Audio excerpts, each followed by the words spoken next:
જી yes, good morning. આજે આપણે જોઈએ તો સ્ટોકમાં રડા પર હોવો જોઈએ તો સૌથી પહેલાં આપણે શરૂઆત કરવા માગીશું એ છે હીરો મોટોકોપ. હીરો મોટોકોપના જે પરિણામ આવ્યા મિક્સ અહીંયાથી નંબર જોવા મળી રહ્યા છે. સૌથી પહેલાં જો કંપનીની અહીંથી આપણે આવક નજર કરો 5.5% ઘટીને 9,579 કરોડ આવી છે. નફો જો તો મામૂલી બિલકુલ ફ્લેટ કહી શકાય, 0.26%નો વધારો જોવા મળી રહ્યો છે. તમે ઇબિડા નજર કરો તો ત્યાં પણ 5.3%નો ઘટાડો છે, એટલે કે આવક અને ઇબિડા બંને 5% ઘટ્યા છે અને માર્જિન બિલકુલ ફ્લેટ આવે છે, 14.4% ઉપર યથાવત જોવા મળી રહ્યા છે. એટલે કે હીરો મોટોકોપ રડા પર રાખીશું. પરંતુ આજે એક સ્ટોક છે કે જેના પરિણામ ઘણા સારા આવે છે અને એ છે ટ્રેન્ડ. તમે જો સૌથી પહેલાં આવક ઓલમોસ્ટ નિયર ટુ 20% અપસાઇડ બતાવી રહ્યો છે, 4,800 ને તમે નજર કરો 83 કરોડ. નફો 8.6% વધીને સામે આવ્યો છે, 425 કરોડ.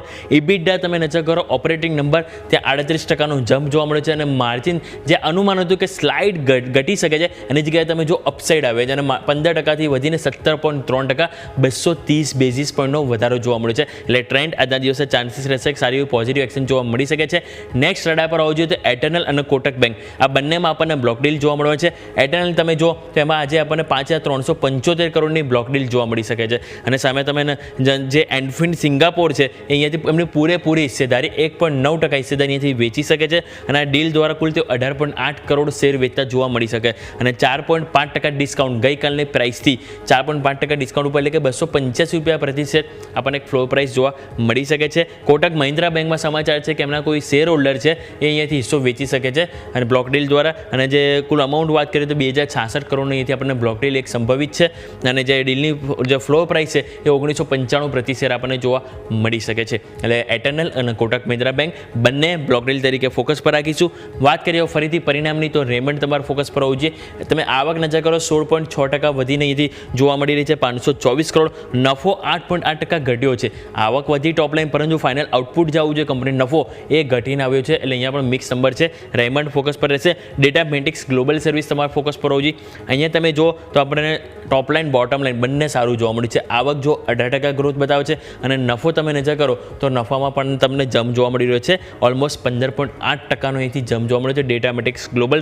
બીજો સ્ટોક તમારા વોચલિસ્ટમાં છે હોવો જોઈએ એ છે હુડકો, એટલે કે housing and urban development corporation. અહીંયા તમે જુઓ તો કંપનીની વ્યાજથી કમાયેલ આવક 32.6%નો જમ્પ બતાવે છે અને તમે નફો જો તે પણ 13%નો અપસાઇડ બતાવી રહ્યો છે. એટલે ટોપ લાઇન બોટમ લાઇન બંને વધારે સાથે આવી રહ્યું છે. હુડકો રડા પર રાખીશું. જીએનએફસી તમારા રડા પર હોવું જોઈએ ફર્ટિલાઇઝરમાંથી, ગુજરાત નર્મદા ફર્ટિલાઇઝર કંપની. ત્યાં તમે જુઓ તો અહીંયાથી આવક જે 20.8% ઘટીને 1,601 કરોડ આવી છે અને નફો જુઓ તો એ પણ ડાઉનસાઇડ બતાવો છો, ઓલમોસ્ટ નિયર ટુ 30% ઘટીને આવ્યો છે નફો. એટલે કે આવક નફો બંને ડાઉનસાઇડ બતાવે છે. ઇરકોન તમારા રડા પર હોવું જોઈએ. ઇરકોનમાં તમે જુઓ તો એમને અહીંયા પણ સેમ વે ટોપ લાઇન બોટમ લાઇન નિરાશાજનક જોવા મળી છે. સૌથી પહેલાં તમે આવક નજર કરો તો આવક અહીંયાથી કંપનીની જોવા મળી રહી છે 21.9% ઘટી છે અને સામે તમે નફો કંપની નજર કરો તો નફો પણ આપણને 26.5% ઘટીને 165 કરોડની નજીક જોવા મળ્યું છે. એટલે કે આવક નફો બંને ઘટાડા સાથે જોવા મળે છે. એટલે આ તો વાત થઈ કે આપણે જે સ્ટોક સ્પેસિફિક જે પરિણામ આવ્યા એ, પરંતુ આજે તમે જુઓ તો ઘણી બધી કંપનીના પરિણામ આજે આવવાના છે, તેમાં પણ આપણને એક પ્રી રિઝલ્ટ એક્શન જરૂર જોવા મળશે. તો કયા સ્ટોક છે આવો અહીંયાથી નજર કરી લઈએ.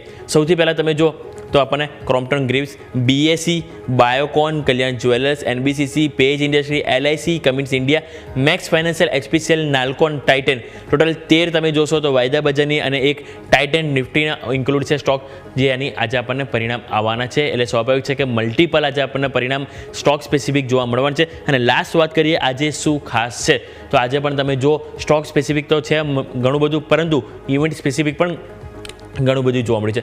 સૌથી પહેલાં ગુરુવાર એટલે નિફ્ટીની વીકલી એક્સપાયરી, ત્યાં તમારું ખાસ કરીને નજર આવવું જોઈએ. બીજું વાત કરીએ ડિવિડન્ડની તો આજે તમે જુઓ તો અવંતી ફીડ કે જેમાં ₹9 ડિવિડન્ડની એક્સ ડેટ છે. બેર ક્રોપ કે ત્યાં તમે જુઓ તો ₹35 ડિવિડન્ડ.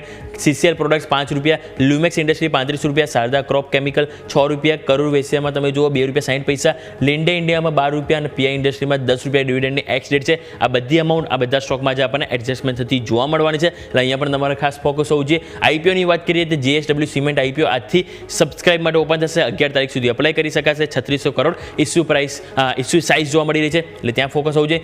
બીજો IPO all time plastic IPO એ પણ સબસ્ક્રાઇબ માટે આજથી ઓપન થયું જોવા મળે છે અને 400 કરોડ આજુબાજુ અહીંયાથી કંપનીની ઇસ્યુ સાઇઝ જોવા મળી રહી છે. એટલે આ બંને સ્ટોક ફોકસ, આ બંને આઈપીઓ જ્યાં ફોકસ રાખીશું. MSCI ઇન્ડેક્સમાં તમે નજર કરો તો ત્યાં એક બદલાવની એક જાહેરાત એક સંભવ છે, એટલે ત્યાં પણ આપણને એક એક્શન જોવા મળી શકે છે. જે સ્ટોકનું એન્ટ્રી એક્ઝિટ થશે એટલે આપણને નેક્સ્ટ ટ્રેડિંગ સેશનમાં જોવા મળવાની છે. યુએસએમાં જો વાત કરીએ ગ્લોબલ માર્કેટની, તો યુએસએમાં જોબલેસ ક્લેમના આંકડા જ આવવાના છે, એટલે ત્યાં તમારું ફોકસ હોવું જોઈએ. બીજું જો વાત કરીએ તો આપણને વ્યાજ દર ઉપર આજે બેંક ઓફ ઇંગ્લેન્ડનો પણ નિર્ણય આવવાનો છે, એટલે ત્યાં એક ફોકસ હોવું જોઈએ. અને લાસ્ટ ચીનના એક્સપોર્ટ ઇમ્પોર્ટના આંકડા આવવાના છે, એટલે ત્યાં પણ એક માર્કેટ, એશિયન માર્કેટ રિએક્ટ કરતું જોવા મળી શકે છે. એટલે આપણે જોયું સ્ટોક સ્પેસિફિક, ઇવેન્ટ સ્પેસિફિક આજે ઘણું બધું છે. અને એક સાથે તમે જુઓ તો આજે આપણને નિફ્ટીની એક્સપાયરી છે, એક બાજુ ટ્રમ્પ સાહેબે 25% વધારીને 50% ટેરિફ કર્યું છે, એટલે કે ઘણું બધું એક્શન છે જે આજે આપણે ખાસ કરીને માર્કેટમાં જોવા મળવાનું છે. યસ. તો